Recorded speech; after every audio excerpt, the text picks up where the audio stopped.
देख रहे हैं न्यूज़ 7 हिंदी, राष्ट्र प्रथम।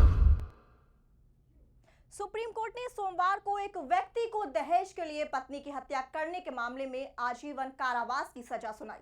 कोर्ट ने इस बात का जोर दिया कि अपनी बेटी की शादी बचाने की माता-पिता की चिंता कई महिलाओं को मौत के जाल में धकेल सकती है। वे प्रताड़ना की शिकायतों के बावजूद उन्हें उनके ससुराल वापस भेज देते हैं। दहेज के मामलों की बढ़ती संख्या के बीच सुप्रीम कोर्ट ने अपने फैसले की शुरुआत समाज के सामने सोचने के लिए एक सवाल रखकर की। Justice PK. मिश्रा और जस्टिस के.वी. विश्वनाथम की बेंच ने पूछा, क्या युवा सोमा आचार्य की जान बचाई जा सकती थी? क्या सामाजिक बदनामी के डर की वजह से सोमा को भेड़ियों के हवाले कर दिया गया?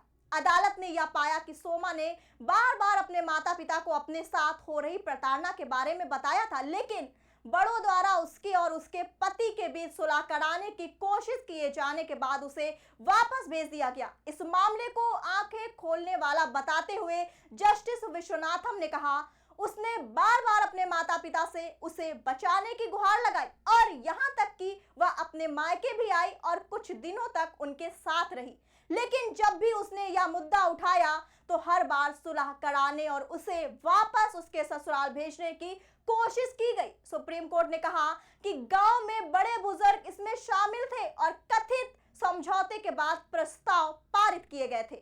कोर्ट ने कहा, सोमा अपने करीबी और प्रियजनों के भोलेपन में यह मान लिया था कि किसी न किसी तरह हालात बेहतर हो जाएंगे।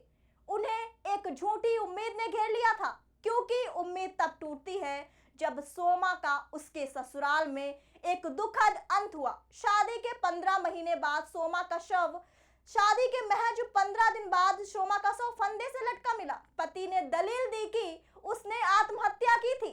कोर्ट ने इसे खारिज करते हुए कहा कि मेडिकल और अन्य सबूत साफ तौर पर दहेज उत्पीड़न से जुड़ी हत्या की ओर इशारा करते हैं। इसमें यह बात नोट की गई कि रिकॉर्ड और मौजूद सबूतों से पता चलता है कि सोमा को एक मोटरसाइकिल, टीवी और अन्य सामानों की मांग को लेकर प्रताड़ित किया गया था और उसके माता-पिता ने कुछ मांगे मान भी ली। अदालत ने टिप्पणी की, मृतक के शरीर पर पाए गए जख्म आत्महत्या के लिए फांसी लगाने के लिए सामान्य मामले में मेल नहीं खाते। साथ ही यह भी कहा कि जख्म ऐसे थे जिन्हें व्यक्ति ने खुद को पहुंचाया हो। बेंच ने कहा कि मेडिकल सबूतों से संकेत मिलता है कि सोमा की मौत के पहले उसके साथ हिंसा की गई थी, जिससे आत्महत्या की थ्योरी गलत साबित होती है और यह नकली फांसी का मामला लगता है।